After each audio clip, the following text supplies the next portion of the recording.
Guys, somebody needs to talk to Marvel about sharp objects. You can get yeeted across the room by Mjolnir, bashed in the chest by a Cosmi Rod, aka a Kree Warhammer, but the moment something pokey comes out, heads be rolling. I got a Cosmi Rod for you. Welcome to Talk About Tatooine. I'm Andrew. I'm Nathan. And we are twin brothers here to bring you what's new in nerddom, give colorful commentary on and give colorful commentary on our favorite subjects. Dude, I fricked it up. Welcome to our cantina. Grab a drink and settle in as we set course for realities beyond our own. Welcome everyone to episode 61. Today's recording date is February 24th, and this episode will be released on Monday, February 26th. Today we're going to be discussing the Marvels, but first let's begin with our starter questions, and make sure you guys stick around towards the end of the episode. We have a lot of nerddom news to cover, and we're very excited to share it all with you. Andrew, go ahead and start us off with our opening questions. Awesome. So a big part of our nerddom is, what we're consuming with our eyeballs on our televisions. What have you been watching recently? So as we're going to go over actually in our next recording, I have just finished watching Bad Batch Season 3, or at least what's available, I should say, which is episodes 1, 2, and 3 of Season 3. So very, very excited about that. I've been continuing my journey down rewatching all of the Whose Line Is It Anyway series. We're finally into the Aisha Tyler phase or era, so we're very excited about that. And at work, we've actually been talking. We made a show and movie recommendation board, and so I have a lot of different shows and movies that I want to watch. Just that my coworkers have all put together. My contribution to that list was I recommended people watch Annihilation on Hulu. Yes, because it is creepy. There is a scene with the bear in there that will literally live in my nightmares forever. Dude, so it's freaky. It's freaky. So I love Annihilation. I have a lot to watch, a lot to go over, but kind of excited to do that. I've been sort of getting back into watching movies because it's just fun to sometimes relax and force my attention span to last longer than 30 seconds. What does that feel like? It's a little different. I've been watching a lot of things, like you said, Bad Batch. We're going to review that in an hour from now, from this recording time. It'll be another week for you guys. Sorry about that. I've also been trying to watch through some older movies, including all of the Alien versus Predator or Alien or Predator. But something I've really picked up on is the X-Men 97 cartoons. I didn't watch them growing up. Yeah, let's go. Not sure why, but I'm rewatching them as an adult.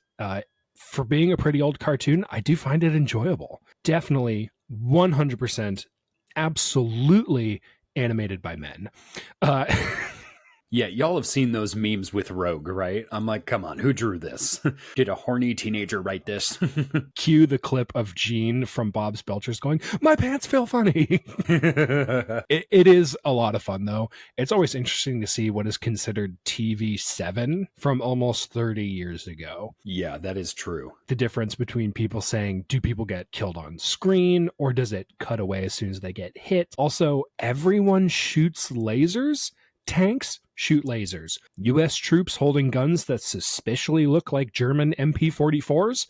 You guessed it, lasers. Honestly, it's probably just easier to animate. Before we jump into our main discussion today, guys, huge thanks to our top patrons, Mike, Isaac, and David. You guys are the reason we do it. We're super thankful for all of the support you guys give the podcast. And for anyone who is listening, for $5 a month, you can support us here over at Talk About Tatooine, so we can do more awesome things like giveaways, which we have one coming up. So make sure you guys stay tuned for that. Running game servers, and putting out higher quality content. Thank you all again so much from the bottom of our hearts. And with that, let's get back to the show. From the time of this podcast releasing, there is less than 1 week to join the current giveaway. Join our Patreon and earn a chance to win a Lego Mini Mandalorian N1 Starfighter. The more people join, the more we give away. The more people join, the cooler the prizes. As a reminder, one big giveaway we plan on doing every year is our lightsaber giveaway in August. Join up and we will be sending out lightsabers. They're about $100 value after shipping and tax.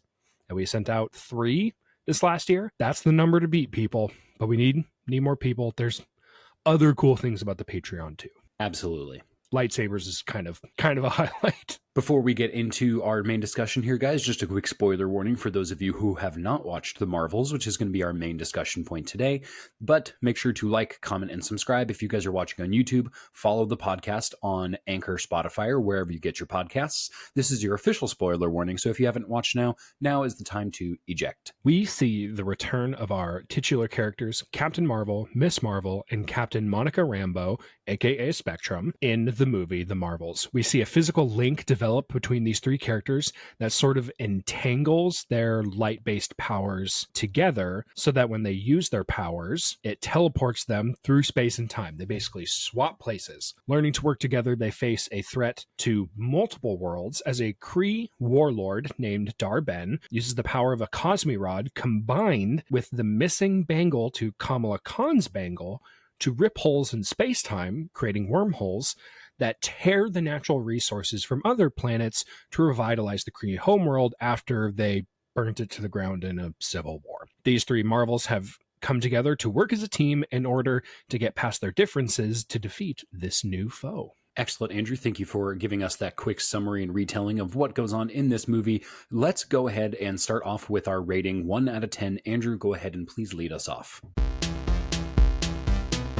To preface, I cannot tell you how hard it was to write that short summary without including my own personal bias. I don't know if you could tell what I thought from the movie just from that summary. I barely held back the tsunami of sass I have for this movie. That being said, I rated The Marvels as a 4 out of 10, not out of 5, out of 10. This is the lowest I think I can rate a movie and not actively hate it. 0, 1, 2, and 3, that is the hate category. I am sitting firmly in the bored category. It takes a lot for me to actually loathe a movie, and I will admit I've been over dramatic in the past about my opinions about like The Force Awakens over on the Star Wars side of things. A 4 for me just means that I didn't like it. It's not hate, I just didn't like it, but I thought it was boring. Here's the thing. We did not watch it in theaters. We also didn't jump on it as soon as it came to Disney Plus either. It was kind of a long time between when it released. I had it on my calendar and everything. I said, this is the day The Marvels comes out to Disney Plus. And I saw that calendar notification and I went, I don't really care. I will watch it when I want to watch it. Then on top of all of that,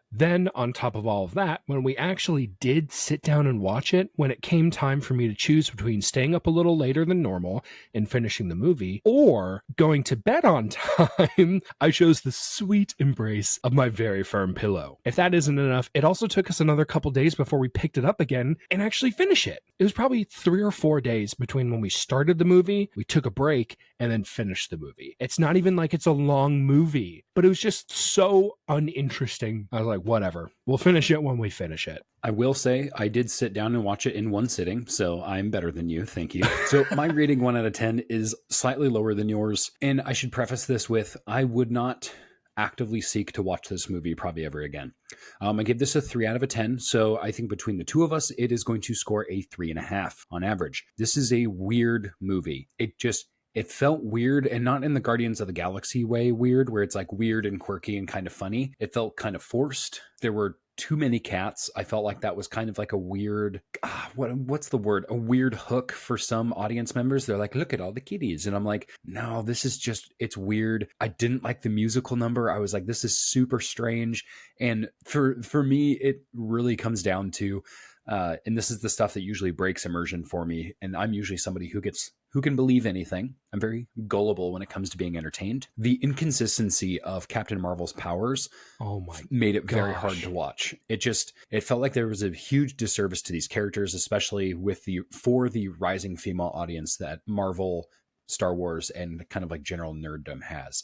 They're kind of getting their time to shine, which is why we're seeing all these new female superheroes and ones that are not obviously costumed by men. And I just felt like that was a big disservice to them. I'm like, because I'll like a movie if it's a good movie, right? It doesn't need to have, I'm trying to phrase this in a safe for work kind of way.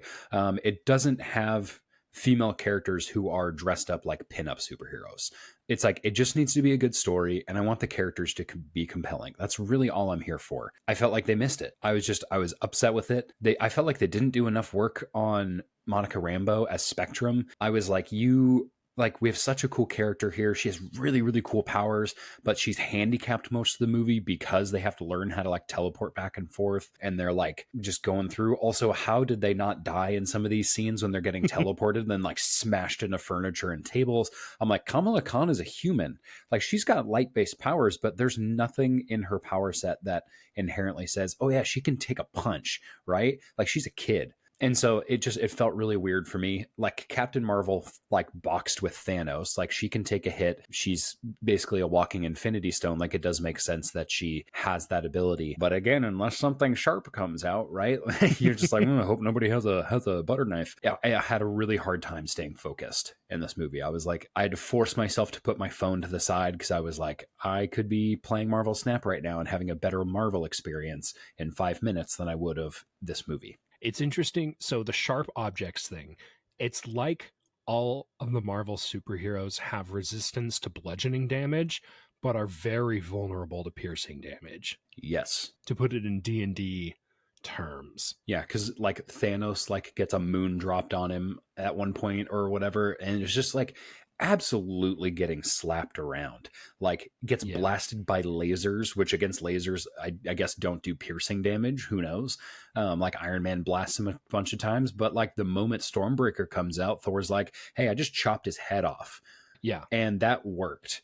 You're like, that doesn't make sense. That's not how physics work. And I know like it's physics with superheroes and wizards. Like, but still, I'm like, come on, guys. Like, what are you doing? Like, also, bullets should also do piercing damage. So you would think a Yeah. bullet would be just as harmful to Thanos than anybody else. But it's like, oh, but well, if it's a sword, then they can just cut right through. And you're like, Darben falls on that rock and it like stabs her or whatever pointy thing that was. It's like a And piece of shrapnel. yeah, and it stabs her in the back, and she's like, oh, I've been undone. And I'm like, seriously? That wasn't even you guys. That was an accident. I was so mad. Yeah, it doesn't make a lot of sense. It really really bothers me. And like, there's a point where I can look past stuff and I can look through it and just say, "Oh, whatever, it's because of their powers." But when my mind is like, "Okay, I have a baseline for how this set of powers in this individual is supposed to behave, and then it doesn't behave that way 5 minutes later," it's very distracting for me because I'm like, that should have killed them or that should have not worked. Something else. It is very distracting. I don't think the creators of these movies and directors give enough credit to how discerning the audience is. That would be like somebody in Star Wars not getting cut by a lightsaber. Like, oh, this person's lightsaber invulnerable for some reason, and then another person gets cut in half, and you're like, nope, doesn't make sense. Laser swords cut everything. We've established that, minus Cortosis and Beskar, but that's a whole nother topic. So it's come on, guys, like we're not blind. We're also not children. Like most of us have grown up in these fandoms, so Yeah, and I understand characters like Kamala Khan, who honestly is a great character. I don't vibe with her super much. I don't really see myself in her, but I have enough superheroes that look like me. That's okay. Most of the superheroes already look like me. I'm fine. I'm good to go. I am very excited to see like Kamala Khan's character grow up as the actress herself grows up too. Because if Marvel keeps doing their thing, hopefully their last couple of missteps will be kind of good points to kind of recalibrate. And then maybe we'll get to see some really cool character development here. So We are actually going to continue on to our next part of the review. We're actually going to talk about our favorite moments from the movie. Let's try to infuse some positivity into this review. that's going to be tough because I think the favorite moment for both of us was a scene in the movie that was completely irrelevant to the primary plot because both of us were like, hey, that part where they reintroduced the X-Men at the very end after the credits was awesome. I watched that whole movie and I'm so glad I stayed for the final credits. And I was like, oh yeah, sweet. Because Oh Monica my Rambeau gets gosh. basically like sent to a different dimension and is like, yeah, good to go.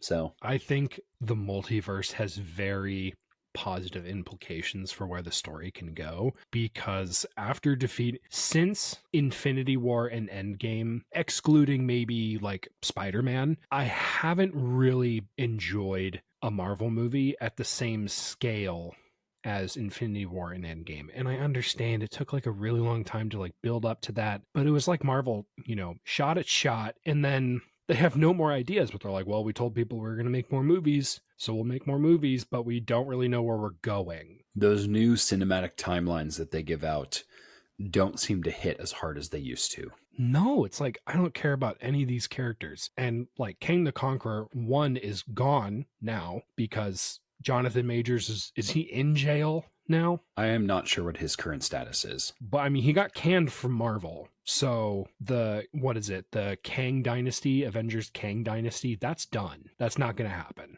It's like we need a new big bad, and we haven't gotten that for a really long time. And it feels like we're in this limbo. I think Scarlet Witch would be a really cool big bad because she killed like a bunch of Avengers. She killed a lot of wizards. Yeah, that was awesome. Loved that part. I was heartbroken when she snapped Professor X's neck. I was like, no. I was like, no, I love him. Yeah, she goes off the rails pretty quick, and that was kind of fun to see. Yeah, but we don't even know what her fate is. And here's the rule. Remember the rule. If we don't see a body, they're not dead. 100% every time. Andrew, give us some theories of what you think is going to happen after this movie. There's not, I mean, maybe there's some deep comic lore that I'm not aware of. I'm not a comic book reader. I have some on the shelf behind me. Those are Star Wars comics. But the thing is a lot of like my theories moving forward are pretty well telegraphed at this point. Young Avengers has been hinted at for a while. It's confirmed at this point. I think the only thing holding back those movies would be like a change of schedule at this point. It basically, if Marvel said, hey, we're just going to rewrite everything and start over, that would be the only detriment to the Young Avengers coming out. But that being said, I'm not really looking forward to the Young Avengers. I could care less.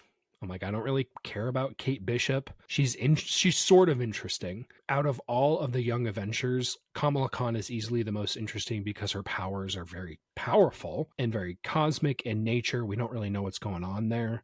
So we'll see what happens. Oh, and Shang-Chi. I don't know if he's in the Young Avengers because he's an adult, not a child like the others.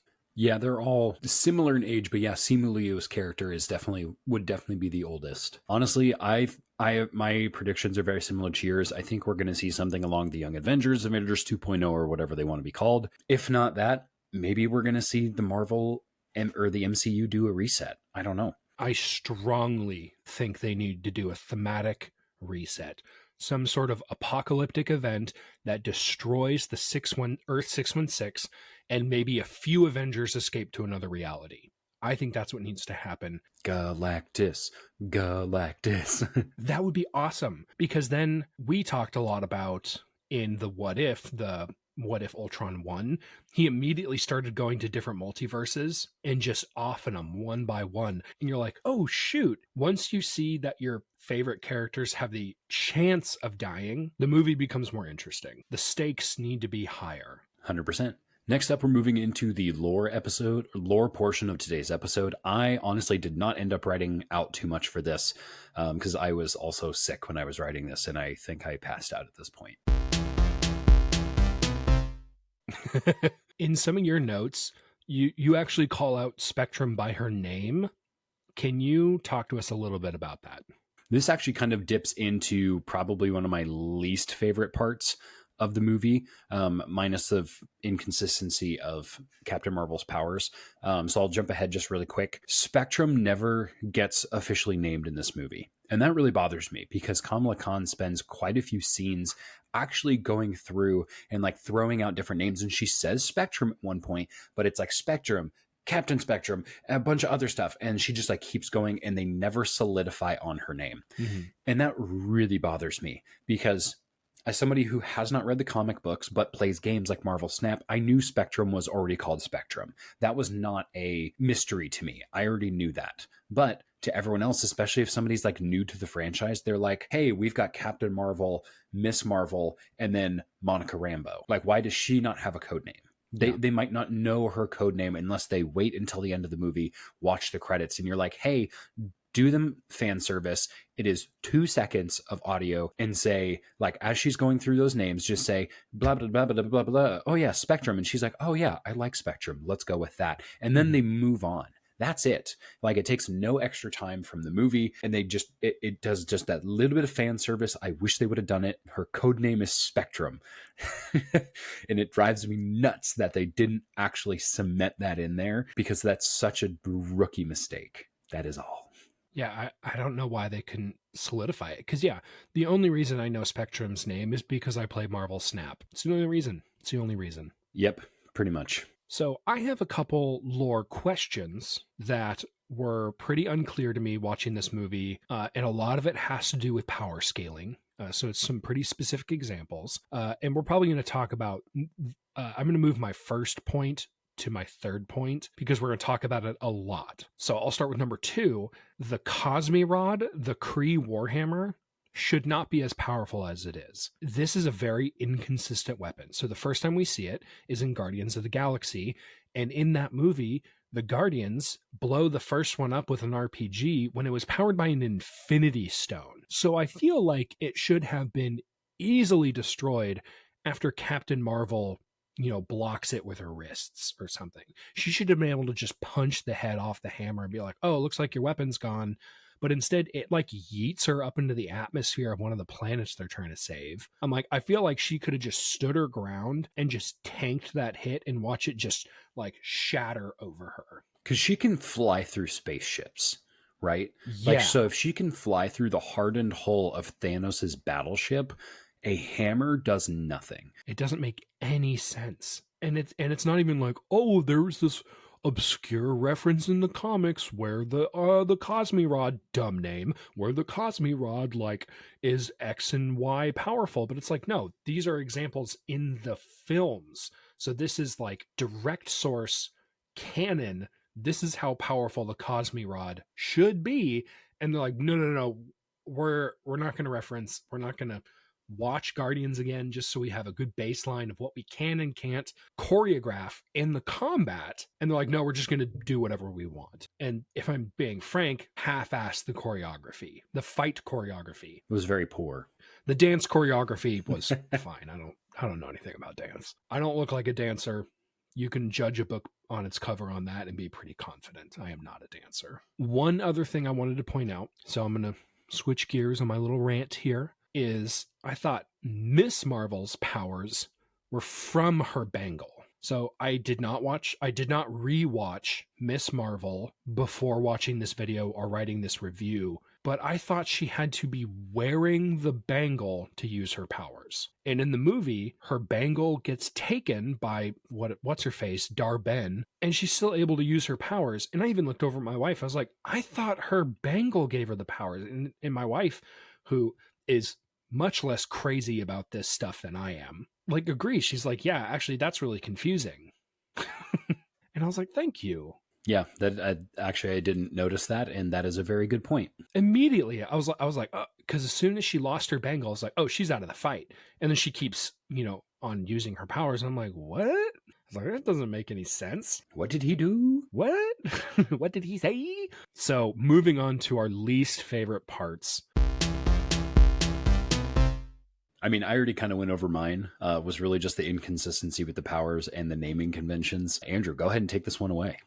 Captain Marvel's powers are all over the place in every single film. And not just this one, every single film, they do not know how to contain her powers. Not contain her powers, but they don't know how to write her powers. Because she's a super weapon. She's incredibly powerful. She's a walking super weapon, but then she gets into fist fights with these lay people. I was like, girl, you are for all intents and purposes, a god. Little g, but still a god. Little g, we're not heretics. I think, and again, I talked about this a little bit, the combat choreography, especially when like Dar-Ben actually blocks the blast from Captain Marvel's hands, like with her bangle. Girl, I mean, Captain, shoot out her damn legs. Kneecap her with your God Ray hands and end the fight right there and then. Blast. Oh, you blocked that one? Angle it down a little bit. No more legs. Turn her legs into stumps, and I promise she will not be an issue anymore. Because Dar-Ben is not a superhero with the agility of Wonder Woman. Just shoot out her legs. If you aimed for any part of her body that wasn't protected by this much square footage, you win. The movie's over. Yeah, pretty much. It's crazy. You heard it here, folks. I don't know. I don't know what else I can say. It's like, come on. Sure. The bangle is a super powerful object and she blocked, that one shot. But they used that one scene to say, oh, this is why Captain Marvel isn't just incinerating her. It's like, she still could, though. Like, just go around, go through, go over, go under.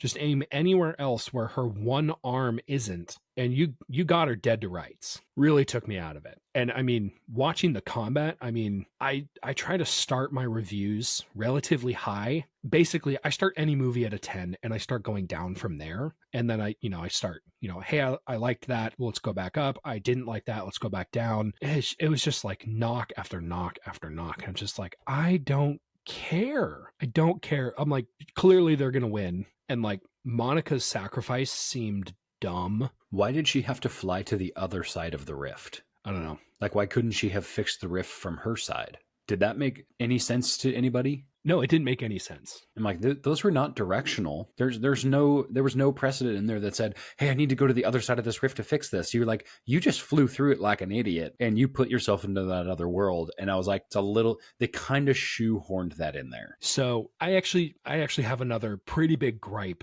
with the rifts themselves. And I know we're totally going wrong. We've just been like negative, and we have a lot of news to cover. The rifts they don't make any sense. Because it's like sucking resources from one side into, like, it's a wormhole, basically with one-way suction. That doesn't make any sense. That was my opinion. I didn't think about that either, but yeah, there would have to be something on the opposite side. Or, we're talking about space wizards and like intergalactic wormholes, right. So like, who knows? But yeah, it doesn't make sense. But the thing is if you opened a portal between two planets that close together, their gravitational forces would immediately rip them from their orbits and smash them together at the rift's location. That's what would happen. It wouldn't save the Kree homeworld. It wouldn't save whatever water world they were taking all the H2O from. It would literally take those two planets because their masses are so great, it would smash them together and destroy them both. That's it. Yeah, the wormhole would have to be open for such an insignificant amount of time, like, as a ship flies through, but like it being open, like the planets would start gravitating towards each other. Yeah, that's why the jump points aren't super close to planets, because you're basically taking 2 points in time, ignoring the space in between. Like, that's what a wormhole does. Yeah, you take a string and instead of one location being at the end and one location being at the other end, you basically touch them together and you're like, hey, look, they're connected. And then you undo it. That's like how wormholes work. That is a super simplified version. And I really hope somebody in the comments goes in there and it was like, well, actually, I'd love to hear your well, actuallys. But that all being said, we have been nagging on this. We wanted to go over it because we didn't want to just ignore this movie. Guys, there is some really, really awesome news coming out. I don't know about you, Andrew, but I am excited to talk about this. You ready to dive in?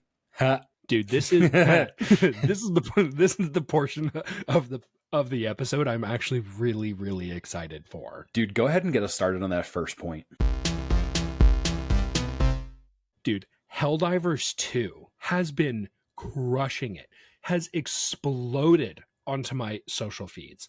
Like, when, I don't know about you guys, but when you're like scrolling through shorts or reels or whatever the heck you're looking at, every other video for me is Helldivers 2. To be fair, I did search that on a lot of our platforms. And so now all of the algorithms are like, you love Helldivers, right? And you're like, you're damn sure I like Helldivers. Yeah!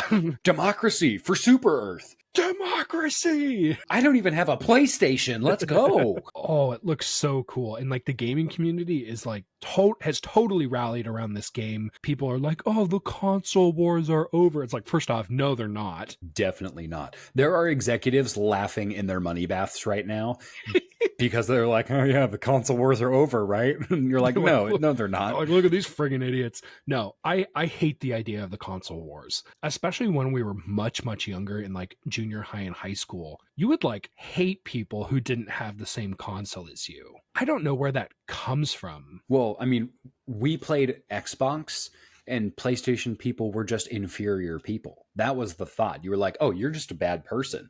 It's actually a little bit of fundamental attribution error, and it's actually a kind of a horrible thing to do for somebody. It's taking their choices and then assuming personality traits from them. And it's a very toxic psychological trait to do. So that's what the console wars forces people to do, is they assume poor things about people. Am I being a little satirical?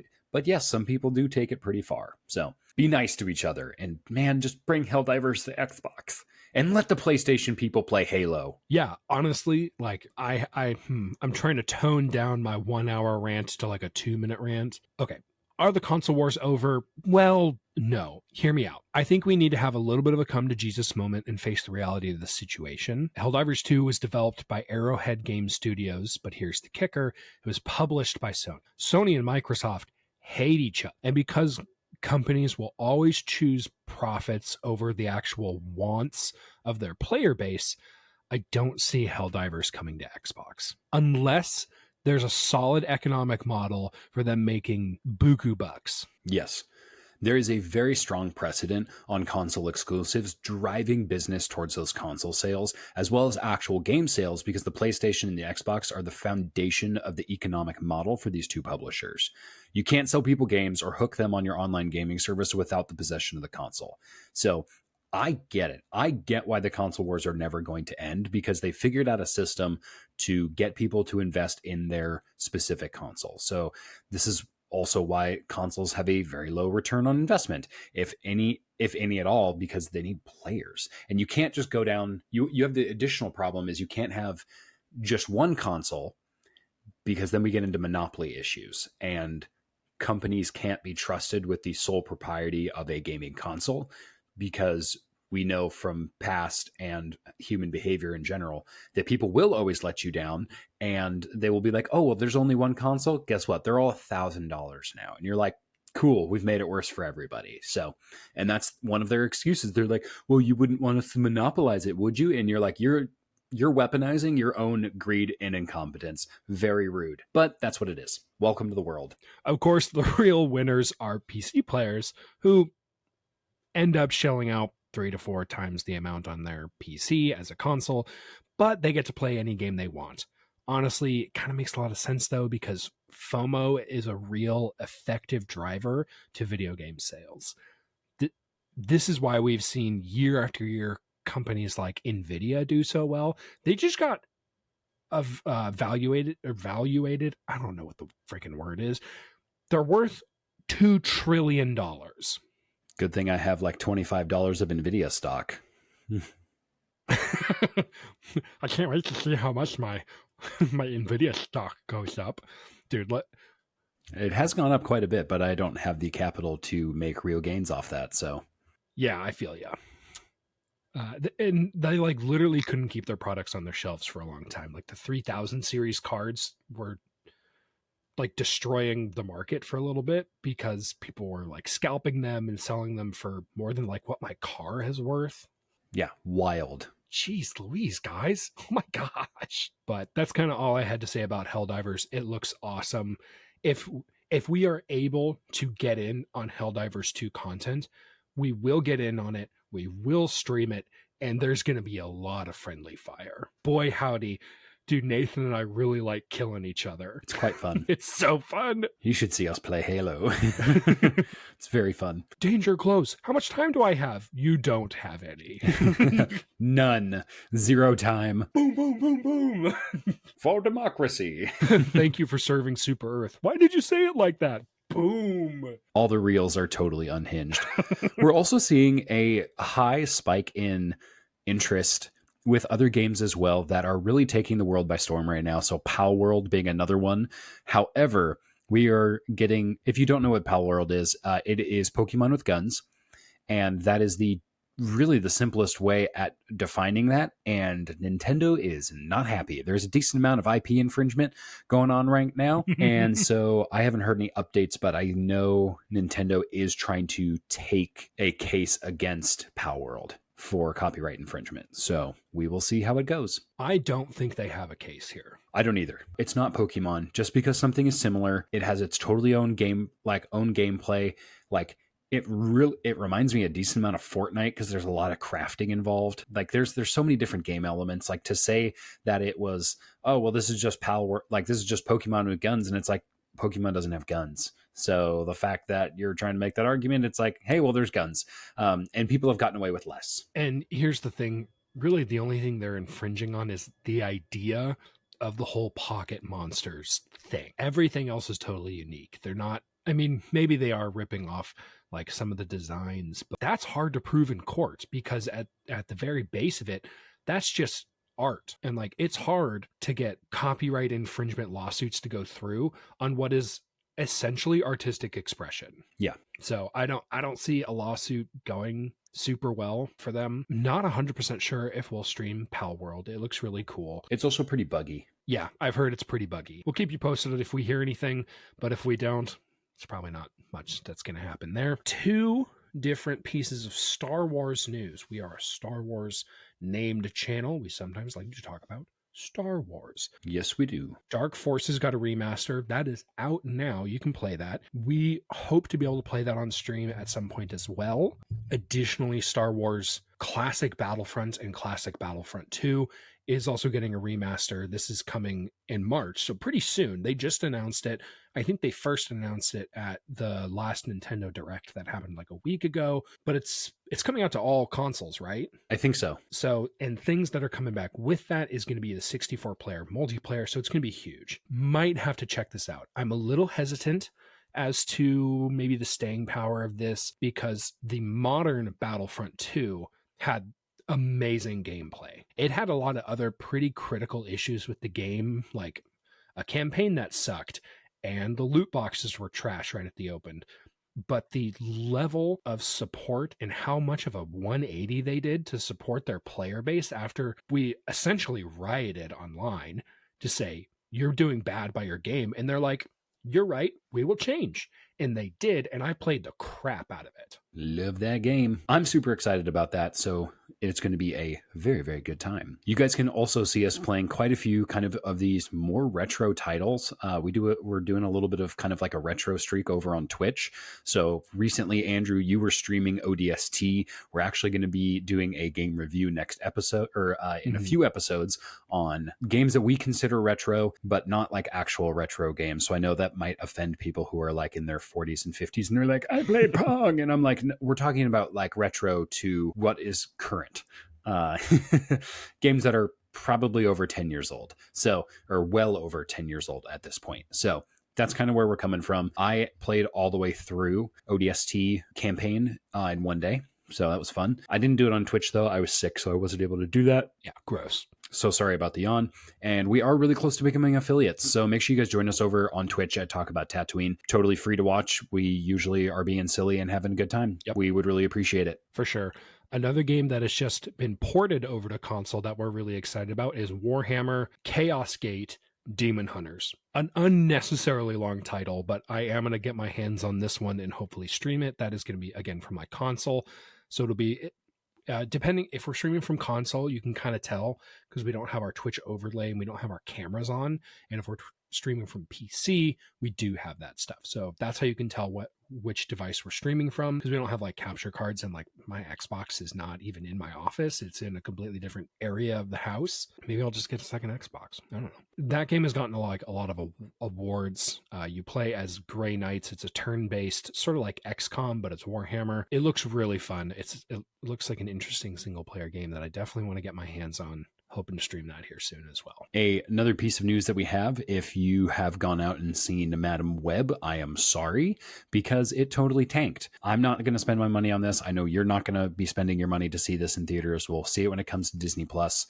So far, Madam Web has a 13% on Rotten Tomatoes, 3.7 out of 10 on IMDb, and a 26% on Metacritic. And 30% of people liked this movie. In every category, this has absolutely fallen flat. Totally junked. And I should say the 13% on Rotten Tomatoes is the like tomato meter. It's their like official review. The audience score, which is almost always better, 56%. That's still an F. That's still an F. That is bad. So this is not good. This is not a good performer.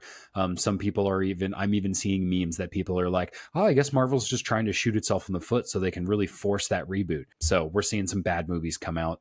I mean, we just talked about the Marvels for way too long, and here we are. Our last piece of news, just one quick reminder about the giveaway. You have until Friday, why is my calendar not popping up?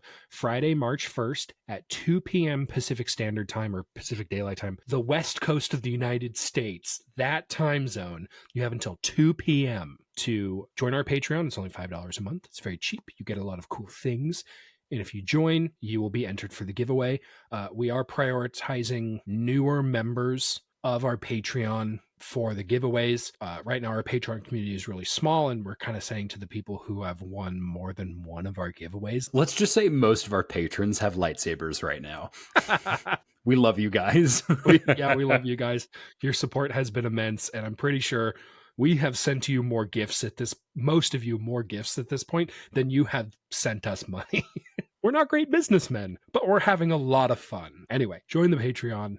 We're giving out some Legos. The end. It's going to be a good time. Thank you guys all so much for watching. Every single one of you is amazing and probably pretty handsome too.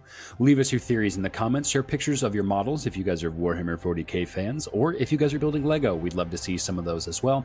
Share those with us on Twitter and Instagram, or shoot us an email at talkabouttatooine@gmail.com if you have a question you want featured on air. Make sure to subscribe and like this video so the algorithmic overlords will slice this video into the feeds of other like-minded folk. And until next time, may the Force be with you.